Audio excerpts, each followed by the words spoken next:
We both wish we knew about creating a quiet, safe space for our care receiver during holiday events earlier in our caregiving journeys. Yes, we do. In this episode, we're talking about being intentional in our considerations for our care receiver, family members, friends, loved ones, and for ourselves as we navigate the holiday seasons. We're bringing 5 tips. Nancy, are you ready to get started? I am. Welcome. We're Sue Ryan And Nancy Treaster. This podcast brings our years of experience in a variety of family caregiving roles to prepare you to navigate your caregiving journey. We're sharing our personal experiences, not medical advice. And because it's our passion to support you on your journey, we believe no topic is off limits. Let's get started. The holidays are filled with a lot of activities and a lot of emotions. So we want to make sure, as Sue said, that we're being very intentional about our planning and preparation. Absolutely. And Nancy, in the very beginning, we may not have to do anything special. And yet, that time will come. Yes, so you're right. At the beginning, all may be good, but your job is to observe and adjust. Yeah. And part of that observe and adjust is understanding when you need to potentially prioritize calm and familiar. Right. Because we want to be very intentional about our holiday events so that we can create the best environment for friends, family, your loved ones, and make wonderful memories for everybody. Absolutely. Now, the thing that's going to cause a wrench is the lack of routine, because that's the nature of the holidays. Sue, tip 1? Yeah. Tip 1 would be about routines. And it's how to keep them. What we know as caregivers is we are working so hard all the time to create and to refine the routines that help our care receivers and us throughout the day. For our care receivers, we're really focused on helping them keep calm and be connected with the familiar as long as possible.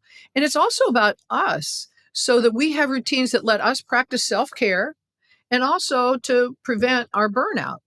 Yeah. So, holidays, Nancy, holidays, routine, they got 8 letters. Yeah, that's about where the similarity ends for sure. That's about where it's so easy during the holidays to get out of our routines. And yet when that happens, that's when they lose their calm and they become disconnected from the familiar. And they can spiral. Emotions can spiral for your care receiver at this point, creating fear, anger, anxiety, agitation. It definitely can be a big challenge. It can be a really big challenge. I'll give the example with my dad. My dad, for him, quiet and rest were really important. There were times of the day where he could have more activity, but he didn't like anything loud and he didn't like large groups. Well, that's a lot about, what the holidays are. He also had his dementia routines. One of them was walking the dog and another one was closing the blinds. What we did as a family is we looked at Dad's routine, we looked at my routine, we looked at my stepmother's routine, we looked at everybody's routines and what we wanted to be getting done. And all the family members talked together about who would come and when and how we would do everything so that we could keep him calm and not agitated. That's not always possible. And that's what leads us to tip 2. Thank you. Because tip 2 is about being intentional, remember, upfront planning for a calm, quiet, familiar environment that you will take your care receiver into if they become agitated. Our first suggestion here is if you can avoid having the main holiday activity in their calm, familiar place, that's ideal. Now, you may not be able to avoid that. If you can avoid it, please try to have another place in mind. Know up front, okay, he or she gets agitated. Here's the calm, familiar place I'm going to take them that's away from the main event. And make sure everybody knows what that is. I like that. Set expectations with everybody, have everybody know the importance of it and where it's going to be. I like that. I like the more you can prepare the people that are at the event so that nothing comes as a surprise, the less of an issue it's going to be if something does happen. We started having our Thanksgiving meal. We're in the US, so we had our Thanksgiving meal down in our basement as opposed to in our main level. My husband's calm, familiar place, quiet place is the main level. So we took the crowd down into the finished basement, and that's where we had the Thanksgiving meal. For a few years, we would bring him down to the basement and he could enjoy being with everyone or at least participate. I don't know how much he enjoyed it, but he could at least participate. But then there came a time where it was just too much noise, too big a crowd. That was not going to work. So we would make a plate for my husband, his caregiver. We'd take that up to the main level, which was his calm, familiar environment. They would have Thanksgiving dinner there. And then people could one-on-one go up and have a one-on-one conversation with him and visit with him if they wanted to. Now, that really leads us into tip 3, the if they wanted to part, because you need to find a place in your heart to give grace to those who maybe just can't deal with that. And that leads us into tip 3, which is setting expectations and giving permission for people to not come visit if they choose not to, and then also to give grace to them. The holidays are times when people come visit, and it's a time when there are a lot of families around, there are a lot of traditions, and some of our family members haven't seen our care receiver for a while, or they haven't seen them at all. And it's reasonable that they might be uncomfortable. Some of the reasons would be that they haven't seen our care receiver at all and they don't really know what to say or do. Another one Or what to is expect, Sue. Sometimes it's just we don't know I don't know what to expect, so I'm scared to do it. exactly, they don't know what to expect. Or they've seen our care receiver, they know they were diagnosed, but when they saw them, you couldn't even tell, and now you can. And again, they're uncomfortable with it. Another one is they're processing, it's a family member perhaps, and they're processing their own relationship with their loved one. And then the fourth one is some of them have been on caregiving journeys as well, and they're processing the emotions of their own journey. Relationships are complicated, and it may not be possible to do this, but wherever you can, give everybody grace. Give them permission to be uncomfortable and help walk them through it. And if they choose that they don't feel comfortable seeing your loved one, give them grace and say it's okay. Yeah, so you're so good at this. This is something that honestly I really had to learn from you. I'm still not as good at it as you are, but I really had to learn from you because it's not as natural to do and it's really important because we can't be judging everybody's emotions. It's not reasonable. We need to find the grace to let people deal with their emotions the best way they can. Yeah, because they've all got their own emotions. And I'll give you a quick story with my husband. He had a dear friend for many years, and this friend's mom and sister had both passed away from diagnoses of Alzheimer's. And he was really uncomfortable with it.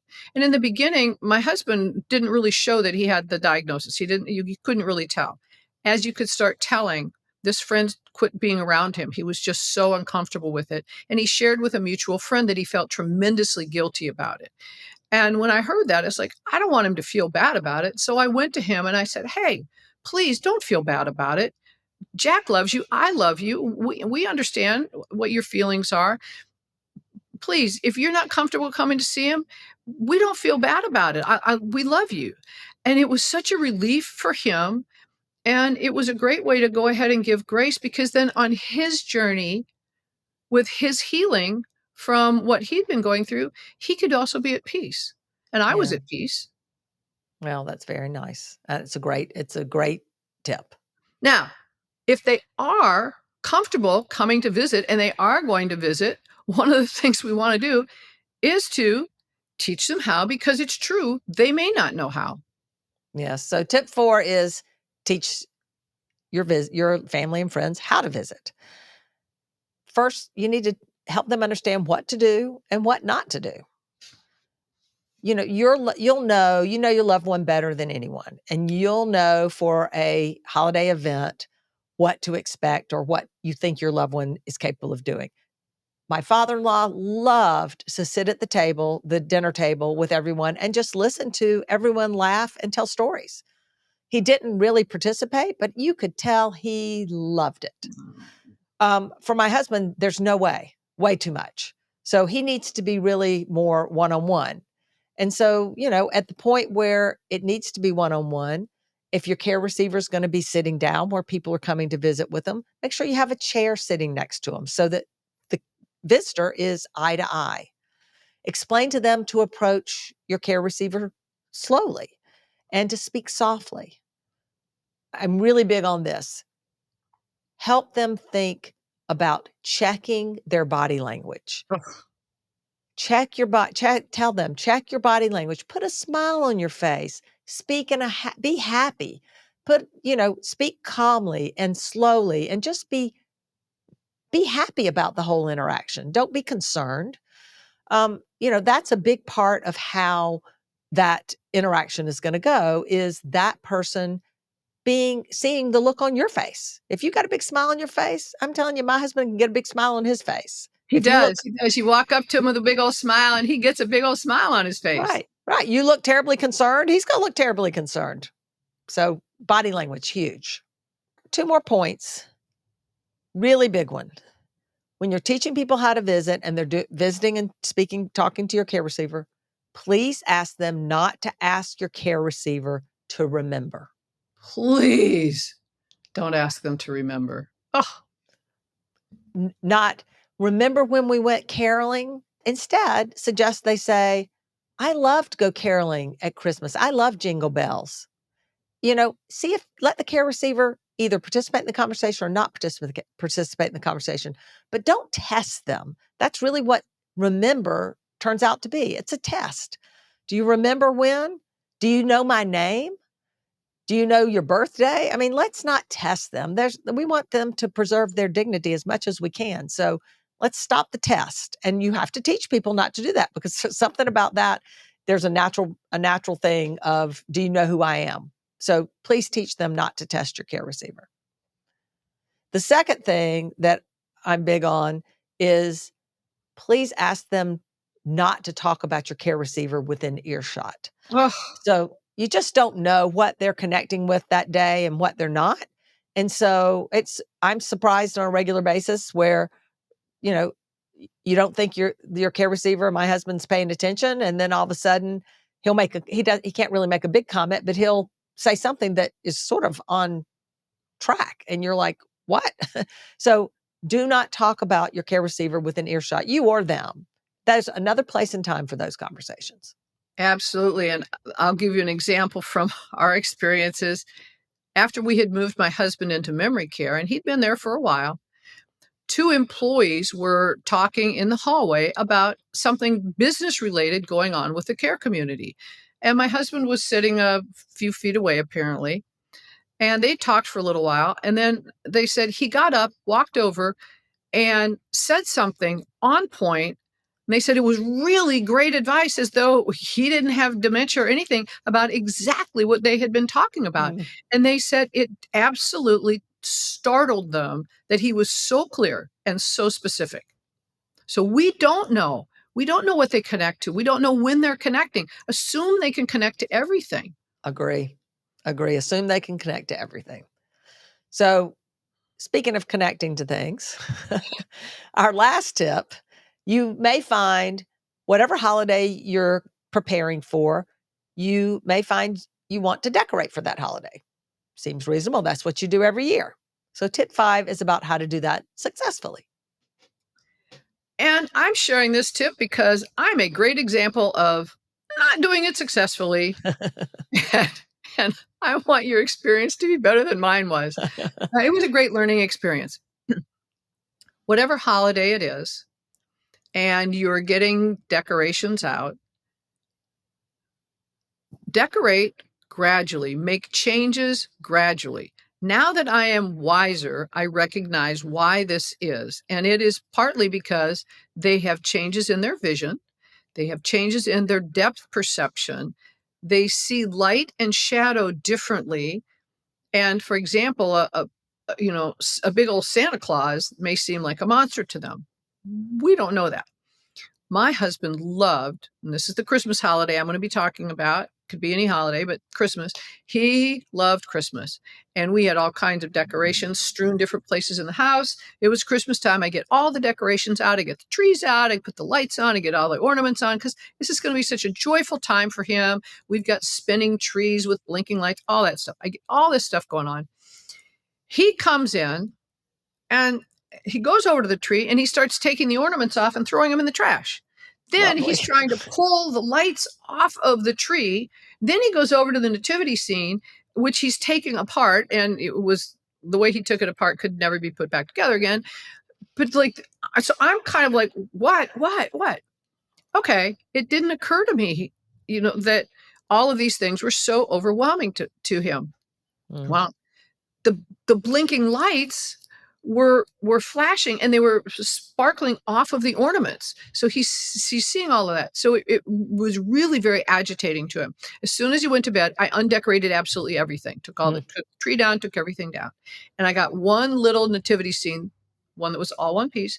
I got one little nativity scene and I put it out. I also got one strand of Christmas lights out to test out. And I just put it across the table so there would just be that one string of the lights. And I put them out just for me to kind of see what might work. When the lights were on by themselves and not blinking, he was okay with it. But as soon as I had them blink, it was very agitating. Whatever holiday it's going to be, practice very gradually changing their environment with it. On the other side, one of the things that didn't go away, so this part of the holiday he really struggled with. Other holidays, the thing that he always connected with was the music. 100% Irish, St. Patrick's Day, he would sing with all of the music. If it was Valentine's Day, he would sing with the music. So test out the things they connect with and do it very gradually. Do you like the Christmas music still? Oh, he loved it. And I would play Christmas music for him in July. He had certain, we know what songs they like. Well, Yeah. I didn't care whether it was holiday specific or not. I played the songs he enjoyed at different times of day and on different days, and he connected with them. And it was Well, that's great. awesome. He That's connected with the awesome. music. That's awesome. Okay, are we ready to summarize? Yes, ma'am. So today we talked about being intentional about planning and preparation for the holidays. We talked about 5 different tips. First, know your routines so that you can work around them as best as possible. Tip 2, when the routine falls apart and agitation occurs, make sure you're prepared with a calm, quiet, familiar place to take your care receiver. 3, give grace and permission to friends and family who are not comfortable visiting. I hope I can do that. 4, when people do want to visit, teach them how to visit. And 5, if you're going to decorate for the holiday, decorate gradually. Don't do what Sue did. Please don't. If you have Play music tips, while you're doing it. play music while you're doing it. Play music while you're doing it. Perfect. If you have tips that you think others could benefit from, please go out to our Facebook page, our Instagram page. Their links are in the show notes, and give us your tips. That would be great. If you like this podcast, please follow it or subscribe to it, rate and review it, and share it with your friends. Getting through the holidays can be stressful enough on its own. Now you have someone else to worry about. So be intentional with your preparation and planning, and you'll get through it okay. We're all on this journey together. Yes, we are.